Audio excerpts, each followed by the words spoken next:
man, really, really proud of our guys. To go 2-0 in the league, off to a great start. It was good to get to be at home for those 2 weeks. But, I think Stanford's much improved.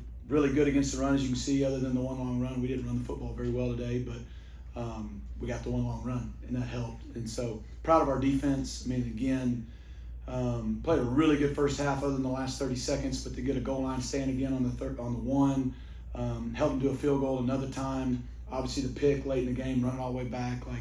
They're moving the balls, but we're bowing up when we need to. And that's really, at the end of the day, what makes a difference in college football is holding people to field goals, keeping them out of the end zone. People are going to move the football at our level. And I just think, I usually don't focus on this kind of stuff, but today we just won our 19th straight regular season game, and that's 10 straight to start ACC play.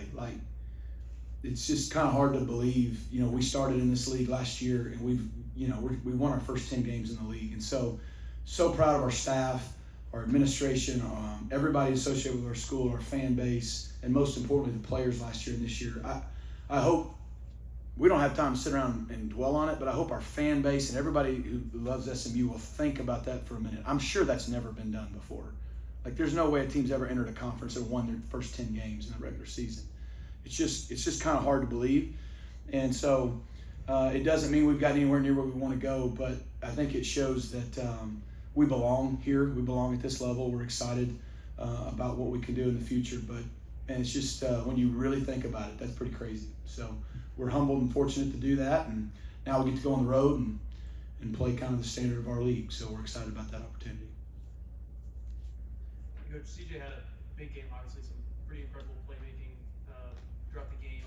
Are you expecting to utilize him more going forward, add some extra carries? Yeah, I mean, we brought CJ here for what you saw today. CJ's explosive. He's fast. I mean, you even saw the run in week 1. He's still young. He's a redshirt freshman that hadn't played a ton of running back at the college level. Candidly, he probably needs 10 to 12 pounds, but that'll happen for next year. But so the in between the tackles over and over is probably going to be, he can do it, but just for 15, 20 carries. But I think he showed you today the explosion he can have. I mean, the touchdown run was inside zone. It wasn't like a toss on the outside. And then obviously when Kevin made that incredible play, he still had to go about another 30 or 40. He can give us, him and Derek McFall, you saw Derek too, they can give us some explosive elements to our offense, whereas TJ and the other guys are more kind of downhill at you. And obviously we got the tight ends and the receivers on the outside. So yeah, we need Chris and those guys to keep being explosive playmakers for us. So what he did today was huge for us in a game where we weren't going to line up and run the football for 4 quarters on them. They're one of the better run defenses out there, but he gave us the ability to be explosive. It only takes one to go 87. So. You talked about your defense bending but not breaking. Yeah. And given the fact that a week ago your guys stopped Syracuse on 3rd and 4th down twice, are you surprised that Stanford then took a field goal off the scoreboard today to try to extend that drive? That's tough. Probably not because it was 4th and 1. If I'm frank, 10-3 is great. It's a 1-score game. It's early in the game. But I get 4th and it was a true 1. It wasn't more than 1. And they ran it and got it right. I mean you play to win. So I wouldn't have been shocked either way. But he's probably knowing I'm not going to win this game with field goals. So it makes sense to me. Wasn't a shock. Got 6 sacks today with that defense. Do you feel like the defensive line is kind of shaping up? Like last year you had an incredible defensive line. Do you feel like this year's unit's kind of living up to that standard? We're getting better. We're getting better. Early on we had 2 or 3 sacks early. I mean, I thought we affected the quarterback well at the beginning and at the end there.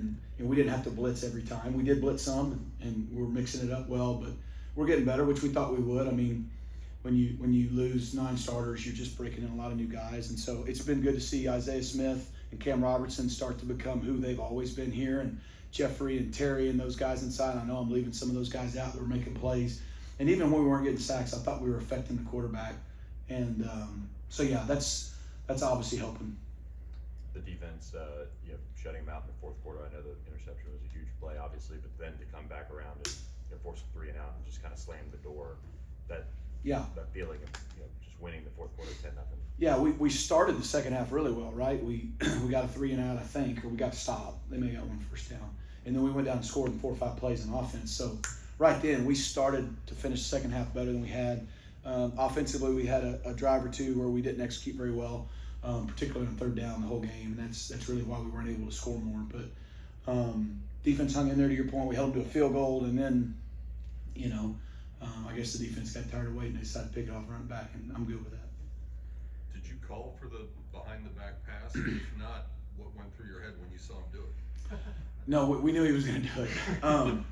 So we had ran a version of that play McFall scored on last week where he flipped it. So we knew they would overplay and put everybody out there, which there was a bunch of people out there. So it was actually designed to be the 5th play of the game, but we didn't get to the 5th play of the game in the first drive. So we finally got back to that hash, and I knew Thursday when we put it in, Coach King and I were talking about it, and we didn't say anything to Kevin. We just had a feeling we'd go out to walk through, and sure enough, we get out there and he's working with RJ, flipping it behind his back, And then they run, hey, can you do it? I'm like, he can do it. I don't care. Guys are gonna have fun, and he can do it. So to us, it was he had probably done it 15 times, didn't miss it once. So I was like, yeah, sure, man, let it rip, just don't miss. Is that a game? One of those things that you pick up from somewhere? No, I'm sure Patrick Mahomes has done it at some point, but we didn't tell Kevin to do it. But we were pretty not shocked when he decided he wanted to do it. And look, we're gonna have fun here. Winning's hard. We're gonna enjoy it. Our kids are gonna have fun. Man, if they can do it, we're gonna be aggressive. We're gonna let them do that stuff. They enjoy it, and like I said, he can pull it off. And RJ had a pretty good run with it. So I think it was the first game of the season that KJ hasn't thrown an interception. How are you feeling about his decision making in the passing game? Yeah, I'm great. But I really felt good all season. The one last week was his worst one, and probably his best all-around game of the year. But it was his worst pick. He's probably got 2 bad decision picks on the year. And like I said, I think the other day, they haven't snowballed. And I think he's playing at a high level. We could have thrown for 400 yards, but we were balanced. We were playing good team ball. Our defense was out there a lot because of the way they play on offense. They grind it out. Their drives are 5, 6, 7 minutes. We only ran 54 plays. And some of that's on us because we weren't very good on third down on offense. But, and look, we weren't running the ball well, and they were still keeping an umbrella. So, but I think you saw the first drive of the second half. We could do that and need to do it more, but we have to stay balanced. We have to be able to run the football because in the next drive we tried to on second, third down, and we missed it, and we go 3 and out, and they're right back on the field. So, but yeah, I think Kevin's been really good, and we're getting healthy around him. We're still banged up on the O-line. PJ didn't play today. He got cleared at the last minute as an emergency, so I expect him to be good this week. So it's good we were able to win and not play him. But skill positions, Jordan and Mello and the tight ends, and now you see the guys y'all asked me about at running back. I think we're getting healthy around him. That'll only help him continue to play with more confidence. You mentioned balancing the offense. It seems like these last couple of weeks there's been a bigger emphasis on utilizing the perimeter of the field and getting the ball out quick. What's that like for you as a play caller when Kevin and the offense's ability to hit that 75-yard play, but also trying to balance that with just dumping it off quickly? Yeah, it's a little bit how people play us. We're going in our 4th year, and Kevin's now played a lot. People, they know what Jordan and Romello can do, and even RJ if you play him man. So it's like people aren't playing a lot of man, and they're playing a lot of not only zone, but they're keeping, they're playing more of a light box, but blitzing it to add the number to the box, but keeping a high umbrella, either quarters, 2, 3, a lot on normal downs. And so they're trying to keep you from being explosive, and so to combat that, if that's how you're going to play us, then obviously we have to get the ball on the perimeter. So we're just trying to do what we've always tried to do, and make a defense defend the whole field vertically and horizontally. And it's really up to them how we do it. And, we're about to play some people that aren't going to be scared to come up and play press man and see what we can do too. So, but that's the last 2 weeks, probably why you've seen it, because that's the way Stanford and Syracuse really chose to attack us. So that's kind of how we chose to attack them. But get your playmakers the ball more, it gets it in space, and then again, it helps it when now you play action and guys are open because they have to honor the whole field. Coach, you talked about KJ and his big plays. For you as a coach, having a guy that dynamic where at any point in time, the play can go from like, whoa, what's going on, to like, oh, he did that. For you as a coach, how's that to have a dynamic guy of that nature? It's incredible. When you call plays with the level of confidence you have in your quarterback. Everybody does. And they're not going to tell you that if they don't call it aggressive, but if you believe in your quarterback, you'll call anything. And if you don't, then you try to to protect them or put them in good, you know what I mean? And we'll flip it behind the back and we'll do whatever because we believe in our players, we believe in Kev.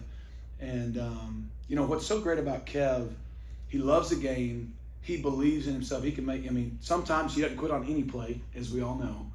But he also is like playing within the offense, and he's just like, whatever you call it, I'm going to go execute it. Like he's never frustrated when things aren't going well. He just goes out and plays because he loves the game. He loves his school. He loves his city. He loves his teammates. And so, but to the part about his decision making, you call the game more aggressively when you believe in your quarterback. And I don't think anybody believes in their quarterback more than we believe in ours.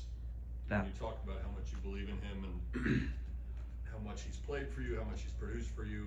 Are you surprised that we're halfway through the season and, if I'm not mistaken, he hasn't thrown for 300 yards yet?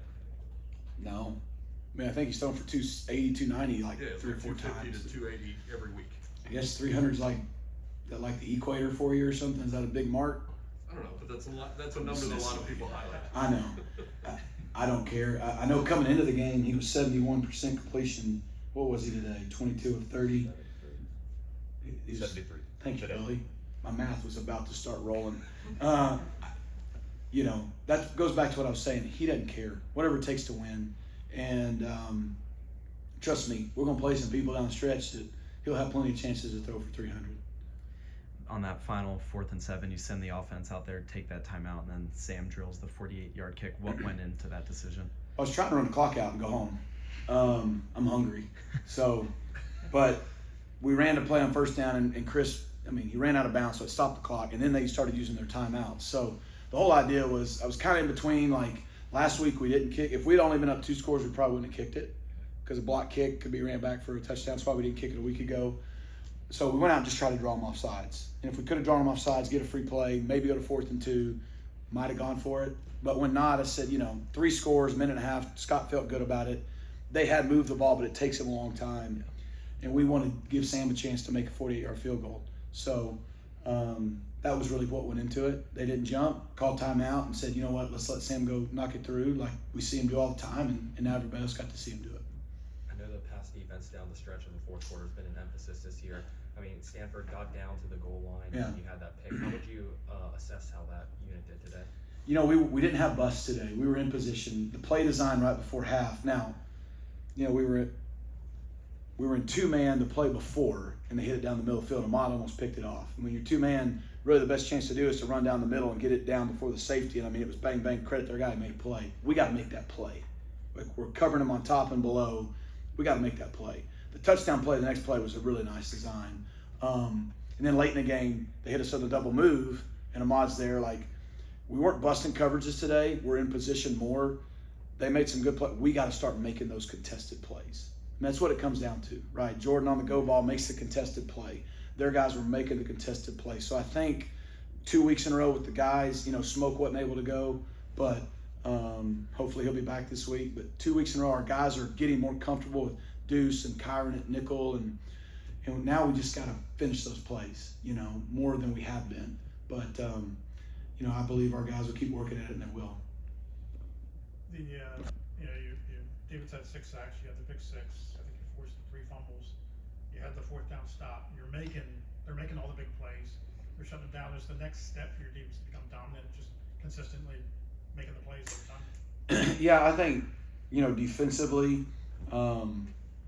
it would be getting off the field quicker so people can't keep the ball away, and then offensively, like today, we didn't play bad on offense. The first drive was bad. We had one bad drive there in the 2nd quarter.